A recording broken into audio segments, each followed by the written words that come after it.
एक गांव था जहां लोग सुकून भरी जिंदगी जीते थे, पर एक दिन एक ऐसा कहर टूटा जिसने हर माँ के चेहरे से मुस्कान छीन ली। स्कूल के बच्चे एक एक करके गायब होने लगे। लोग इतने डर गए थे कि माँ बाप अपने बच्चों को स्कूल छोड़ने और लेने खुद जाने लगे। और इसी गांव में एक छोटी सी फैमिली भी थी, नेहा की फैमिली। नेहा एक मासूम, हमेशा मुस्कुराने वाली लड़की। उस दिन उसका बर्थडे था। गांव के हर एक बच्चे को इनवाइट किया गया था। सब मस्ती कर रहे थे, तभी एक छोटा सा बच्चा आया और बोला, नेहा, बाहर कोई तुम्हें बड़ा सा गिफ्ट देने आया है। नेहा हंसी और चली गई। काफी टाइम बीत जाता है, सब नेहा का इंतजार कर रहे होते हैं, लेकिन नेहा का कोई अता पता नहीं था। मम्मी ने पापा से पूछा, नेहा अभी तक नहीं आई? पापा बोले, किसी दोस्त से बात कर रही होगी। लेकिन मम्मी का मन नहीं माना और बाहर चली गई नेहा को बुलाने।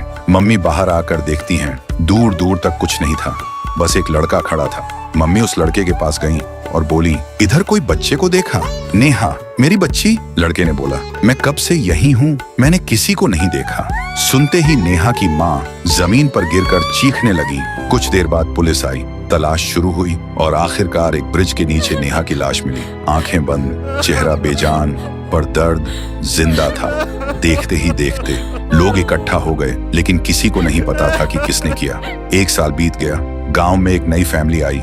उनको कुछ नहीं पता था पिछले घर के बारे में। एक रात जब सब सो रहे थे, एक डरावनी कॉस्ट्यूम में उनकी छोटी सी बच्ची के रूम में कोई घुस आया। पापा ने आवाज सुनी, भाग के आए और देखा बेटी गायब थी।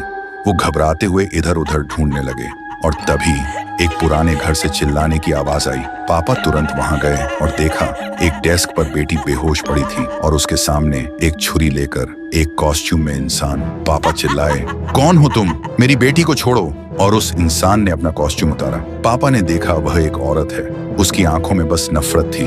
पापा ने बोला, तुम ये सब किस लिए कर रही हो? और फिर उसने अपनी कहानी सुनाई। मेरा बेटा सबका मजाक बन चुका था, किसी ने उसे कभी दोस्त नहीं माना। एक दिन उसने खुद को खत्म कर लिया। मैं पागल हो गई थी। मैं हर स्कूल बच्चे से बदला लेने निकली थी, एक एक करके सबको।